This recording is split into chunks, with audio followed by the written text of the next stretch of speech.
ঈদের সালাতে বাঁশ দিয়ে সামিয়ানা দেওয়া হারাম, না যায়, নোংরা। ঈদের মাঠ সাজানো হারাম, ঈদের মাঠ সাজানো কাবিরা গুনাহ। ঈদের মাঠ সাজানো হারাম, বাঁশ দিয়ে হোক, সামিয়ানা দিয়ে হোক, ফুল দিয়ে হোক। ঈদের রাত থেকে ঈদগাহ সাজানো, এটা কি ঠিক? না, এটা মোটেও ঠিক নয়। ঈদগাহ খোলামেলা জায়গা হবে, খোলা মাঠে ঈদের নামাজ পড়া সুন্নাহ। অপ্রয়োজনে সেখানে প্যান্ডেল করা, অপ্রয়োজনে সেখানে ঝাড়বাতি দেয়া, অপ্রয়োজনে সেখানে আলোকসজ্জা করা, এটা পরিত্যাজ্য। হ্যাঁ, বৃষ্টি হতে পারে, এজন্য যদি সেটা মনে করে সেখানে ঈদগাহে সামিয়ানার ব্যবস্থা করা হয় তাহলে সেটা অসুবিধা নেই, কিন্তু শুধু শুধু ঈদগাহ বানানো কোনো প্রয়োজন নেই। রাসূলুল্লাহ সাল্লাল্লাহু আলাইহি সাল্লাম খোলা মাঠে ঈদের নামাজ পড়তেন। তো আমাদের দেশে সব জায়গায় খোলা মাঠ নেই, এজন্য আমরা জায়গা সংকুলন না হওয়াতে শহর কেন্দ্রিক আমরা মসজিদে ঈদের নামাজ পড়ি। এটা জায়েজ, কিন্তু সুন্নাহ না। সুন্নাহ হলো খোলা ময়দানে ঈদের নামাজ পড়া। তো যেখানে শুধু শুধু প্যান্ডেল বানানোরই প্রয়োজন নেই, ঈদের নামাজ তো সকালে হবে, একবারে ভোরে হবে, এটাই সুন্নাহ। যতটা পারা যায় সূর্যোদয়ের পরপর ঈদের নামাজ পড়ে নেয়া, এটাই প্রকৃত সুন্নাহ। তো তখন তো সূর্যের আলো থাকে না, তাই সূর্যের আলো থেকে বাঁচার জন্য প্যান্ডেল করার প্রয়োজনও হয় না। তবে হ্যাঁ, মানুষ বেশি হওয়ার কারণে 2টা জামাত, 3টা জামাত, 4টা জামাত কোনো কোনো ঈদগাহে হয়। যদি মনে করা হয় যে সেখানে মানুষ বৃষ্টিতে কষ্ট পেতে পারে, এই জাতীয় সম্ভাবনায় প্যান্ডেল দেয়, অসুবিধা নেই বৃষ্টি থেকে বাঁচার জন্য। কিন্তু সেটাকে লক্ষ্য করে, সেটাকে উপলক্ষ বানিয়ে লাখ লাখ টাকা খরচ করা, আগের রাত থেকে লাইট জ্বালানো শুরু করা, নিশ্চয়ই এটা অপচয়ের অংশ হবে। অপচয় করা নিষিদ্ধ, এটা কবিরা গুনাহ, অপচয়কারী শয়তানের ভাই, সতর্ক থাকা লাগবে। ঈদ উল ফিতর সমাগত। ঈদ শুধু আনন্দ নয়, এটা একটা ইবাদত। এজন্য কিভাবে ঈদ সেলিব্রেট করতে হয়, শরীয়তের বিধান কি, এগুলো জেনে যদি আমরা ঈদ উদযাপন করি তাহলে এটা শুধু আনন্দ নয়, আমাদেরকে সওয়াবও দেবে। ঈদের সাথে সম্পৃক্ত সুন্নাহগুলো এক নজরে জেনে নেওয়া যাক। 1 নাম্বার, ঈদের চাঁদ দেখার চেষ্টা করা। রাসূলুল্লাহ সাল্লাল্লাহু আলাইহি সাল্লাম বলেছেন, সুমু লিরুইয়াতিহি ওয়া আফতিরু লিরুইয়াতিহি। তোমরা চাঁদ দেখে রোজা রাখো, চাঁদ দেখে রোজা ভঙ্গ করো। এর জন্য চাঁদ দেখা এবং দেখার চেষ্টা করা, এটা সুন্নাহ। দ্বিতীয় হচ্ছে চাঁদ দেখার সাথে সাথে তাকবীর বলা। রাসূলুল্লাহ সাল্লাল্লাহু আলাইহি সাল্লাম যখন চাঁদ দেখতেন তখন তিনি বলতেন, আল্লাহু আকবার, আল্লাহুম্মা আহিল্লাহু আলাইনা বিল আমনি ওয়াল ঈমান ওয়াস সালামাতি ওয়াল ইসলাম রব্বুনা ওয়া রাব্বুকাল্লাহ। তিনি এই দোয়াটা পড়তেন। আমরা ঈদের চাঁদ দেখে দোয়া পড়ব এবং তাকবীর দেয়া শুরু করে দেব। তারপরে ঈদের আরেকটি সুন্নাহ হচ্ছে একে অপরের সাথে দেখা হলে কুশল বিনিময় করা। উল্লেখ্য যে তাকবীরের ক্ষেত্রে আরেকটু বিস্তারিত বলতে চাই, সেটা হচ্ছে তাকবীর দেওয়ার 2টি সুন্নাহ তরিকা। একটা আল্লাহু আকবার, আল্লাহু আকবার, লা ইলাহা ইল্লাল্লাহু আল্লাহু আকবার, আল্লাহু আকবার ওয়ালিল্লাহিল হামদ, এই শব্দে আমরা দিতে পারি। আরেকটা আল্লাহু আকবার কাবীরা, আলহামদুলিল্লাহি কাসীরা, সুবহানাল্লাহি বুকরাতান ওয়া আসীলা, আমরা এটাও দিতে পারি। কুশল বিনিময়ের ক্ষেত্রে সাহাবারা একে অপরের সাথে যখন দেখা হতো, সাহাবায়ে কেরাম রাদিয়াল্লাহু তাআলা আনহুম ইয়াকুলু বা'দুহুম লিবা'দ তাকাব্বালাল্লাহু মিন্না ওয়া মিনকুম। তারা বলতেন এই দোয়াটা, আই তাকাব্বালাল্লাহু মিন্না ওয়া মিনকুম সালিহ আমালিনা, আল্লাহ আমাদের পক্ষ থেকে আমাদের নেক আমলগুলো কবুল করো। হ্যাঁ, বাংলাদেশে যে ঈদ মোবারক বলার রীতি আছে, এটা বললেও অসুবিধা নেই।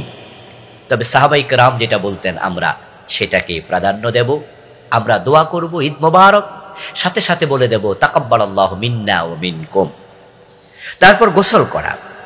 আব্দুল্লাহ ইবনে ওমর রাদিয়াল্লাহু তাআলা আনহু, উনার অভ্যাস ছিল কানা ইয়াগতাসিলু ইয়াউমাল ফিতর ক্বাবলা আন ইয়াগদুয়া ইলাল মুসাল্লা।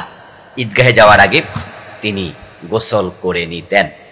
এরপর ঈদুল ফিতরের জামাতে যাওয়ার আগে কিছু খেয়ে যাওয়া সুন্নাহ। রাসূলুল্লাহ সাল্লাল্লাহু আলাইহি ওয়াসাল্লাম খেতেন মূলত খেজুর। আনাস বিন মালিক বলেন, কানা রাসূলুল্লাহ সাল্লাল্লাহু আলাইহি ওয়াসাল্লাম লা ইয়াগদু ইয়াউমাল ফিতর হাত্তা ইয়াকুলা তামারাতিন ওয়া ইয়াকুলুহুন্না বিতরা।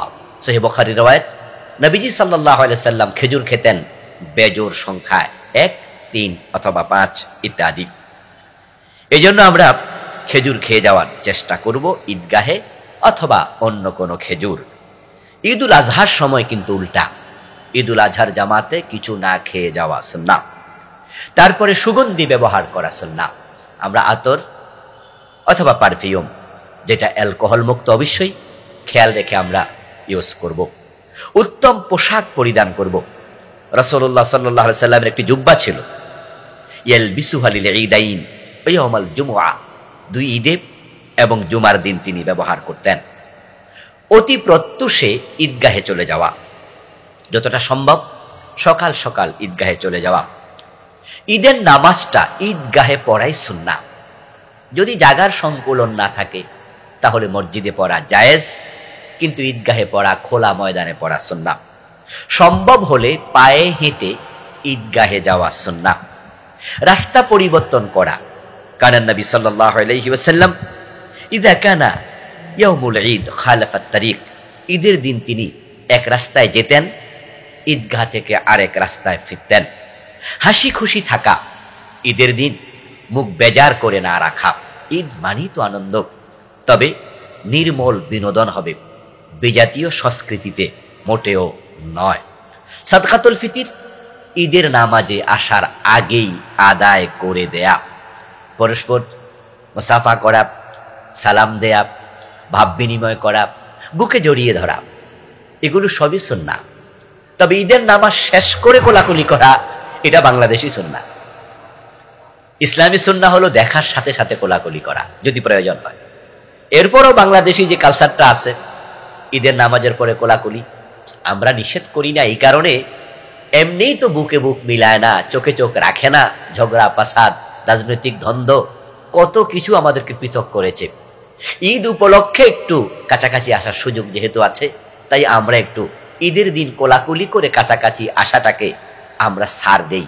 তবে ঈদের কোলাকুলিকে আমরা সুন্নাহ মনে করি না। সাবধান থাকতে হবে। এক মাস শয়তান বন্দী ছিল, সারা পেয়ে যেন আমাদের ঈদকে অর্জনের জায়গায় বিসর্জনে না নিয়ে আসে। অনেকেরই এক মাসের অর্জন ঈদের দিন হবে বিসর্জন। মেয়েরা নেমে যাবে বেপর্দা রাস্তায়, এবং ঈদের দিন সিগারেট খাওয়া, দল বেঁধে গাঁজা টানা, অনেকে মদের আসর দেয়া, অনেকে লুডু এবং জুয়া খেলায় ব্যস্ত হবে, অনেক অনাচার আসবে, বিজাতীয় কালচার মুসলমানের জীবনে আসবে ঈদ হিসাবে। এটা অনাকাঙ্ক্ষিত, অপ্রত্যাশিত, পরিত্যাজ্য। আসসালাম। আমাদের হায়েজ এবং নেফাসের কারণে ভাঙ্গা লাগছে, সেগুলো শাওয়াল মাসে রাখা যাবে? হ্যাঁ, নিশ্চয় রাখা যাবে। শাওয়াল মাসে ভাঙতি রোজা রাখতে কোনো নিষেধাজ্ঞা নেই। শাওয়াল মাসে তারা রাখতে পারে, চাইলে পরের মাসে, তারপরের মাসেও রাখতে পারে। মা আয়েশা রাদিয়াল্লাহু তাআলা আনহা পরবর্তী শাবান মাসেও তার ভাঙতি রোজা রাখতেন, এমন হাদিসও আছে। তবে আমরা বলবো বেশি সময় ক্ষেপণ করা ঠিক নয়, কারণ এমনও তো হতে পারে তার আগে মৃত্যু এসে যাবে, তাহলে আপনার অধীনে ফরজ রোজা থাকা অবস্থায় আপনার মৃত্যু হয়ে গেল। এই জন্য মা বোনদেরকে বলবো ভাঙতি রোজাগুলো আপনারা যত তাড়াতাড়ি পারেন রেখে দেবেন। তবে শাওয়ালের 6 রোজার সাথে ভাঙতি রোজার কোনো সম্পর্ক নেই, কারণ এই 6টি রোজা সুন্নাহ আর ভাঙতি রোজা ফরজ, নিয়তি আলাদা। কেউ কেউ বলেন যে যদি আমি একই নিয়ত করি দুটো আদায় হবে। জি না, ফরজ এবং নফল সুন্নাহ এক নিয়তে আদায় হয় না। এজন্য যারা শাওয়ালের 6 রোজা রাখবেন তারা 6 রোজা সুন্নাহ নিয়ত রাখবেন, নফল। আর ভাঙতি রোজা রাখবেন, শাওয়াল মাসে ভাঙতি রোজা রাখারও সুযোগ আছে। কেউ যদি মনে করেন শাওয়ালে যেহেতু 6 রোজা রাখছি, ভাঙতি রোজাটা পরের মাসে রাখবো, রাখতে পারেন। আবার কেউ যদি মনে করেন যে না, আমি শাওয়ালে ভাঙতি রোজা রেখে দেব, রাখতে পারেন। শরীয়ত আপনাকে এই বিষয়ে আবদ্ধ করেনি, কোনো বাইন্ডিংস দেয়নি। তবে আমরা বলবো শাওয়ালের 6 রোজা যেহেতু বিশেষ ফজিলতপূর্ণ, এই জন্য শাওয়ালের রোজাগুলো শাওয়ালে রাখেন, আর সম্ভব হলে ভাঙতি রোজাগুলো অন্যদিন রাখেন, অথবা পরের মাস বা তার পরের মাসে রেখে দেন। আসসালামু আলাইকুম ওয়া রাহমাতুল্লাহ। কেউ কেউ জানতে চান যে তার কাছে যে পরিমাণ টাকা ছিল জাকাত ফরজ হয়, কিন্তু বছরের মাঝখানে টাকা কমেছে। আবার যখন জাকাতের হিসাব করেছেন তখন তার টাকা যা ছিল না নতুন করে পকেটে যোগ হয়েছে, এখন সে কত টাকার জাকাত দেবে? জি, ঠিক যেদিন জাকাত আদায় করবেন সেদিন আপনি যত টাকার মালিক তত টাকার জাকাত দেবেন। ধরুন আপনার কাছে 1 বছর টাকা ব্যাংকে ছিল 2 লাখ, তো 2 লাখ টাকা যদি কারো ব্যাংকে থাকে, 52.5 ভরি রৌপ্যের দিকে তাকালে আমরা বুঝি জাকাত ফরজ। কিন্তু হঠাৎ করে 2 মাস পরে 5 লাখ টাকা হয়ে গেছে, কিন্তু তার 4-5 মাস পরে সেটা কমে আবার 3 লাখে চলে আসছে। আবার যেদিন জাকাতের হিসাব করেছেন সেদিন তার অ্যাকাউন্টে 10 লাখ টাকা ছিল, নতুন করে যোগ হয়েছিল গত 15 দিন আগে। এখন সে কত টাকার জাকাত দেবে? এই যে মাঝখানে কমেছে, এরপর আবার বেড়েছে, শুরুতে কম ছিল, শেষ দিকে এসে সেটা অনেক মোটা হয়ে গেছে। অথবা 5 লাখ টাকা শুরুতে ছিল, এটা 8-9 মাস ছিল, কিন্তু জাকাত যেদিন দেবেন সেদিন সেটা 3.5 লাখ টাকা, এর আগে খরচ হয়ে গেছে। এই জাতীয় কমা এবং বাড়ার মাঝে জাকাত দেওয়ার নিয়ম হলো ঠিক হিসাবের দিন যাহা জাকাত দেবেন তাহা। যেদিন আপনি জাকাতের হিসাব করবেন, আপনার মানি ব্যাগে যদি সেখানে 10 টাকা থাকে, ওটা সহ আপনার সম্পদের হিসাব হবে। আপনি সেদিন হিসাব করবেন যে আপনি মোট কত টাকার মালিক। যদি কেউ পাওনা থাকে মাইনাস করে দেবেন, যদি আপনি কারো কাছে পাওনা হন যোগ করে নেবেন। টোটাল সম্পদ আপনার কত আছে জাকাত যোগ্য, সেটা হিসাবের দিন যা হবে টোটাল অঙ্কটার হিসাব করে জাকাত দেবেন। পিছনে কমেছে বেড়েছে, এই কমা এবং বাড়া এটা ধর্তব্য নয়। আশা করি বুঝতে পেরেছেন যে হিসাবের দিন যা থাকবে ঠিক তা হিসাব করে 2.5%, অর্থাৎ প্রতি লাখে 2,500 টাকা জাকাত দেবে। ব্যবহৃত অলংকারের জাকাত দিতে হবে কিনা? হ্যাঁ, স্বর্ণ এবং রৌপ্য এমন দুটি পদার্থ, এমন দুটি সম্পদ যে দুটি জাকাতের অধীন। আল্লাহ তাআলা মানুষের বাড়ির উপর জাকাত ফরজ করেননি, জমিনের উপর জাকাত ফরজ করেননি। তবে হ্যাঁ, জমিন থেকে উৎপাদিত ফসলের উপর জাকাত এসেছে। কিন্তু স্বর্ণ এবং রৌপ্যকে আলাদা করে নাম বলে তিনি জাকাত ফরজ করেছেন। তিনি বলেছেন, আল্লাযীনা ইয়াকনিজুনা আয-যাহাবা ওয়াল ফিদ্দা ওয়া লা ইউনফিকুনাহা ফী সাবিলিল্লাহ ফাবাশশিরহুম বিআযাবিন আলীম। স্বর্ণ এবং রৌপ্য যারা জমা করবে, জাকাত দেবেন আল্লাহর পথে, তাদেরকে জাহান্নামের সংবাদ দিন। তো স্বর্ণ এবং রৌপ্য অলংকার হিসাবে ব্যবহার হয়, সুতরাং স্বর্ণ এবং রৌপ্যের জাকাত দিতে হবে, সেটা যদি ব্যবহৃত অলংকার হয়। তবে সেটা নেসাব পরিমাণ হওয়া আবশ্যক। আর নেসাব হচ্ছে 7.5 ভরি স্বর্ণ অথবা 52.5 ভরি রৌপ্য। কোন কোন আলিম বলেছেন সেটা যদি ব্যবহৃত অলংকার হয় জাকাত দিতে হবে না। হ্যাঁ, সাহাবায়ে কেরাম রাদিয়াল্লাহু তাআলা আনহুম তাদের মাঝেও এ নিয়ে দ্বিমত ছিল। আসলাফ আলেমদের মাঝে হযরত ওমর, ইবনে আমর, ইবনে মাসউদ, ইবনে আব্বাস রাদিয়াল্লাহু তাআলা আনহুম, ইমাম যুহরি, সুফিয়ান আস-সাউরি, ইমাম আবু হানিফা রাহিমাহুমুল্লাহ সহ একদল আলিম বলেছেন ব্যবহৃত স্বর্ণের জাকাত দিতে হবে, রৌপ্যের জাকাত দিতে হবে, সেটা যদি 7.5 ভরি হয়। তবে তার বিপরীত মত দিয়েছেন হযরত জাবের, আব্দুল্লাহ ইবনে ওমর, মা আয়েশা। তারা বলেছেন যে ব্যবহৃত স্বর্ণের জাকাত দিতে হবে না। যেহেতু অতীতের বড় বড় পণ্ডিতদের মাঝে, সাহাবায়ে কেরামের মাঝেও এ নিয়ে দ্বিমত ছিল, তাই ভিন্ন ভিন্ন ফতোয়া আছে। এ বিষয়ে আমার যে অবজারভেশন, আমার যে বুঝ, দুই পক্ষের আলেম তাদের দলিল আদিল্লাগুলো পর্যালোচনা করে সেটা আমি আপনাদের জানাচ্ছি। সেটা হচ্ছে এরকম, ব্যবহৃত স্বর্ণ যদি কম হয় জাকাত দিতে হবে না। যেমন ধরুন 3 ভরি, 4 ভরি, 5 ভরি, নেশাবি তো না, সুতরাং জাকাত লাগবে না। কিন্তু ব্যবহৃত স্বর্ণ যদি অনেক বেশি হয়, সেটা 10 ভরি, 12 ভরি, 15 ভরি, তাহলে জাকাত দিন। রাসূলুল্লাহ সাল্লাল্লাহু আলাইহি সাল্লামের কাছে একজন মহিলা এসেছে, তার সাথে তার কন্যা সন্তান ছিল। ওয়াফি ইয়াদিবনাতিহা মাসাকাতান ওয়ালিজাতান মিন যাহাবিন। ওই মহিলার কন্যার হাতে শক্ত 2টা বালা ছিল, চুড়ি ছিল, এবং সেটা মোটা ছিল। ফাকাল লাহা রাসূলুল্লাহ সাল্লাল্লাহু আলাইহি ওয়াসাল্লাম আতুতিনা যাকাত হাযা। নবীজি সাল্লাল্লাহু আলাইহি ওয়াসাল্লাম তখন প্রশ্ন করলেন, তুমি কি এগুলোর যাকাত দাও? তখন তিনি জবাব দিলেন, না, আমি জাকাত দেই না। তখন নবীজি সাল্লাল্লাহু আলাইহি সাল্লাম বললেন, তুমি কি পছন্দ করো কিয়ামতের দিন তোমার এই চুড়ি, তোমার এই বালার জায়গায় আল্লাহ জাহান্নামে দুটি চুড়ি পরিয়ে দেখ? তারপর এ মহিলা তার হাতের বালা দুটি খুললেন এবং রাসূলুল্লাহ সাল্লাল্লাহু আলাইহি সাল্লামের কাছে দিয়ে বললেন, ইয়া রাসূলুল্লাহ, এই দুটি আমি আল্লাহ এবং রাসূলের জন্য দিয়ে দিলাম। আবু দাউদ, হাদিস নাম্বার 1563, হাদিসের মান হাসান। এই হাদিস দিয়ে সুস্পষ্টভাবেই প্রমাণিত যে তার ব্যবহৃত অলংকার ছিল। হতে পারে প্রিয় নবীজি তার আরো সম্পদ আছে এটা জানতেন, অর্থাৎ তাকে তো রাসূল চিনেন, এই জন্যই প্রশ্ন করেছেন। তাহলে ব্যবহৃত স্বর্ণের প্রশ্নে আমরা সুস্পষ্টভাবে হাদিসটি পেলাম, হাদিসটির মান হাসান। মা আয়েশা রাদিয়াল্লাহু তাআলা আনহা, প্রিয় নবী সাল্লাল্লাহু আলাইহি সাল্লাম উনার কাছে আসলেন। তিনি বলছেন, দাখালাত আলাইয়া রাসূলুল্লাহ সাল্লাল্লাহু আলাইহি সাল্লাম ফারাআ ফি ইয়াদি ফাতাখাত।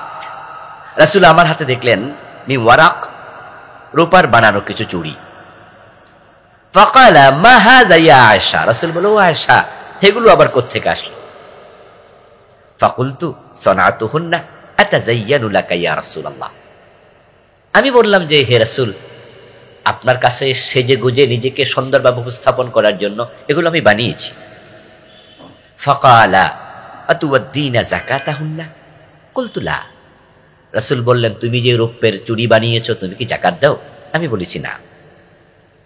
ক্বালা হুয়া হাসবুকা মিনান নার। নবীজি বলেন, তাহলে এই যাকাত না দেয়া জাহান্নামী হওয়ার জন্য যথেষ্ট।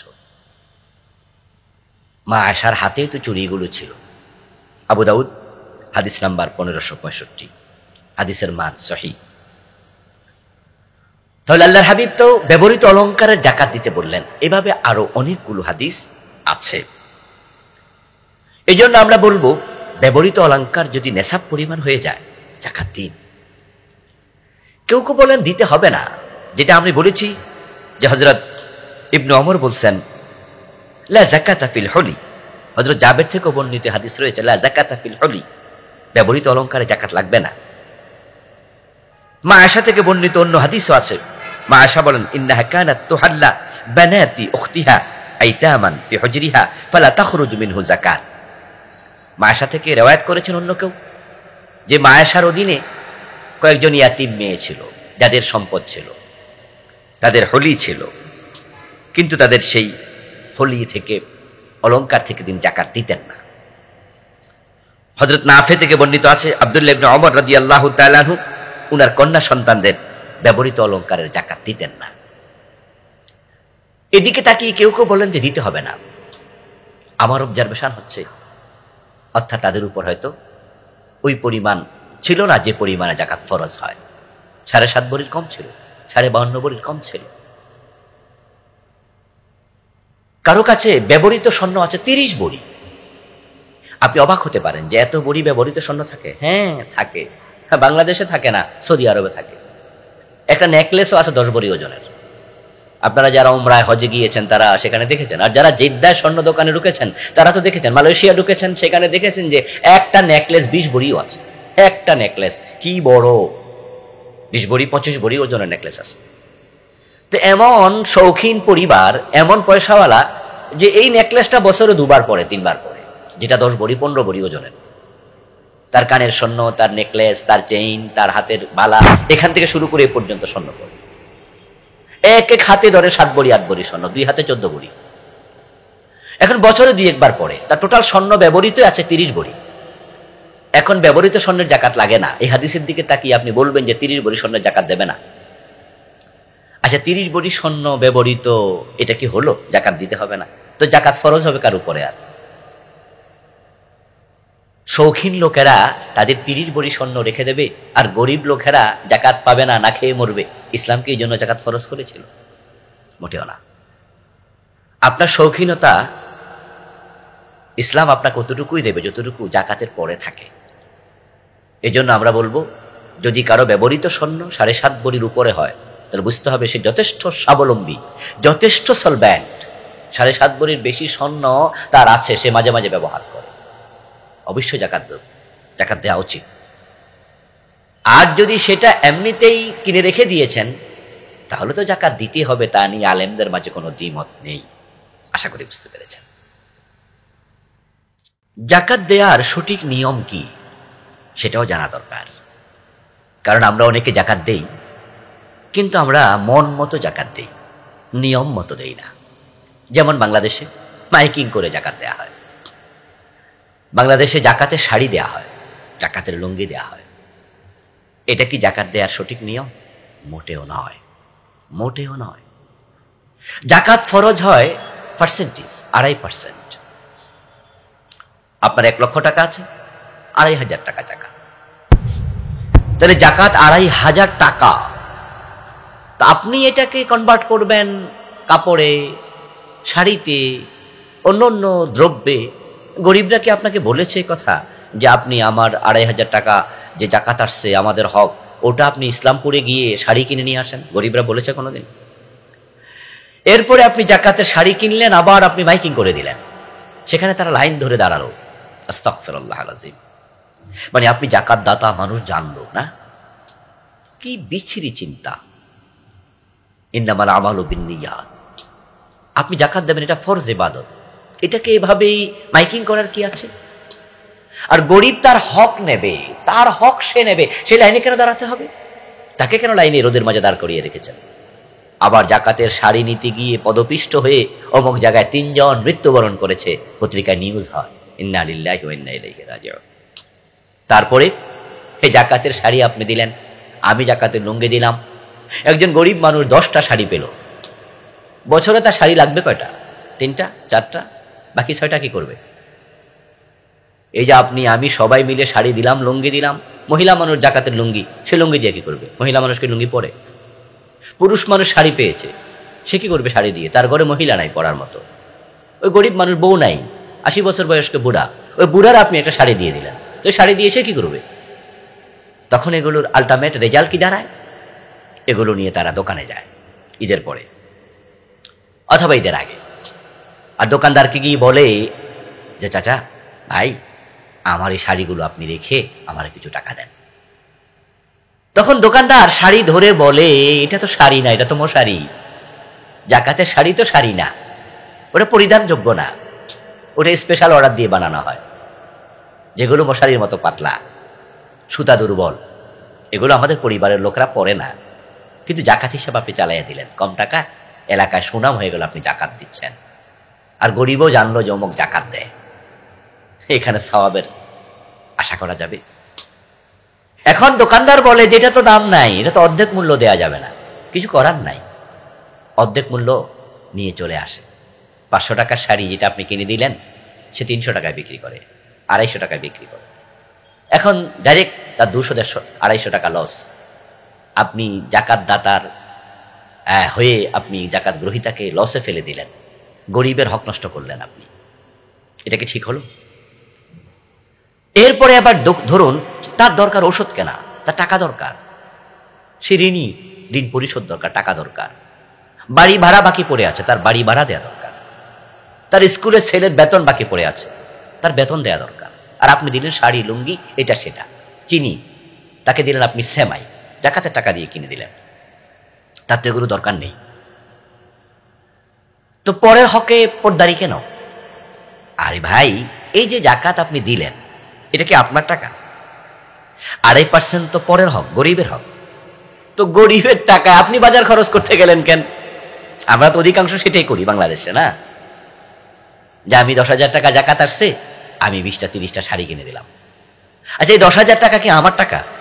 তা আমি এটা বাজারে মার্কেটিং করতে যাব কেন?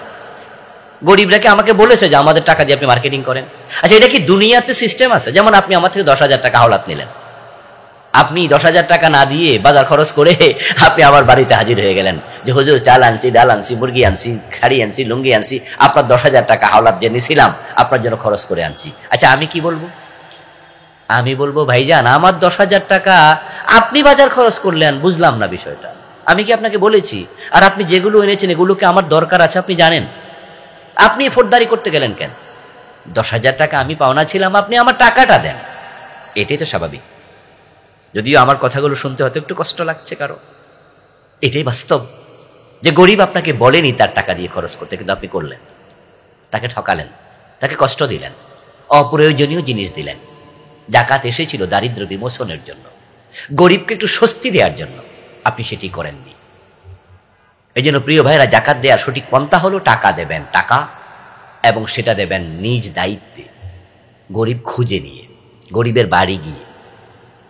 হ্যাঁ, যদি গরিব আপনার কাছে আসে তাহলে এটা সে আপনাকে সহযোগিতা করেছে, সে আপনার দরজায় হাজির হয়েছে, আপনি তাকে এবার দিয়ে দেন। এই জন্য গরিবদেরকে ডেকে এনে মাইকিং করে লাইন ধরে দাঁড়া করাবেন না। জাকাতের টাকা দিয়ে কারো পণ্য কিনে পণ্য দেবেন না, বরং জাকাত হিসাব করে গরিবের হাতে নিজ দায়িত্বে টাকাটা তুলে দেবেন। এটাই হলো জাকাত আদায়ের সঠিক নিয়ম। আশা করি মসজিদ মাদ্রাসায় জাকাত দেয়া যাবে না, জাকাত দিলে জাকাত আদায় হবে না। তবে হ্যাঁ, মাদ্রাসায় যদি ইয়াতিম থাকে, গরিব থাকে, মাদ্রাসায় যদি ইয়াতিম খানা থাকে, সেখানে ইয়াতিম গরিবদেরকে জাকাত দেয়া যাবে। কিন্তু জাকাতের টাকা দিয়ে মসজিদ বানানো, জাকাতের টাকা দিয়ে মাদ্রাসা বানানো, এই জাতীয় কাজ করা যাবে না। জাকাতের যে ব্যয়ের খাতগুলো আছে সেগুলো সুস্পষ্ট। আল্লাহ তাআলা কোরআন মাজিদে 8টি খাত বলেছেন। আল্লাহ তাআলা বলেছেন, সাদাকা হলো ফকিরের জন্য, মিসকিনের জন্য, এবং যারা এই জাকাত বিভাগে দায়িত্ব পালন করে, ওয়াল আমিলিনা আলাইহা, তাদের জন্য বেতন দিতে পারবে জাকাত থেকে, জাকাত বিভাগের কর্মচারীদেরকে। ওয়াল মুআল্লাফাতি কুলুবুহুম, এবং যারা মুসলিম দেশে থাকে, মুসলিম অধ্যুষিত এলাকায় থাকে কিন্তু অমুসলিম, তাদের যদি মনতুষ্টি চান তাহলে তাদেরকেও জাকাত দিতে পারবেন। এটা রহিত হয়নি খাতটা। তবে বাংলাদেশের মতো জায়গায় অমুসলিমদেরকে জাকাত দেওয়ার প্রয়োজন নেই, কারণ এখানে কাফেরদের মনতুষ্টি আমাদের প্রয়োজন নেই। এখানে আমরা সংখ্যাগরিষ্ঠ, আমরা এখানে সবাই আলহামদুলিল্লাহ সবল। তবে হ্যাঁ, যদি এমন হয় যে আপনার পরিচিত কিছু হিন্দু আছে, খ্রিস্টান আছে, যারা আপনার সাথে রিলেশন রাখে, ইসলামের কাছাকাছি অবস্থান করে, আপনার বাড়িতে আসা যাওয়া করে, মাঝে মাঝে মুসলিম হওয়ার জন্য আপনার কাছে বাসনাও প্রকাশ করে, মাঝে মাঝে বলে যে আরে যদি মুসলমান হতে পারতাম। আপনি যদি মনে করেন যে তাকে যদি জাকাত দেয়, সে গরিব, এই জাকাতের টাকা পাওয়ার কারণে সে তাড়াতাড়ি মুসলিম হয়ে যাবে, তাহলে বাংলাদেশও তাকে দেয়া যাবে, কারণ এই খাতটি রহিত হয় নাই। আর যদি আপনি এমন কোনো দেশে থাকেন যেখানে যেখানে থাকেন সেখানে আপনি অসহায় কিন্তু আপনি ধনী, পাশে কোনো হিন্দু আছে যারা স্বাবলম্বী অথবা গরিব অথবা স্বাবলম্বী কিন্তু শক্তিশালী, আপনি মাঝে মাঝে বিপদে পড়েন, তখন তাদের সহযোগিতা দরকার।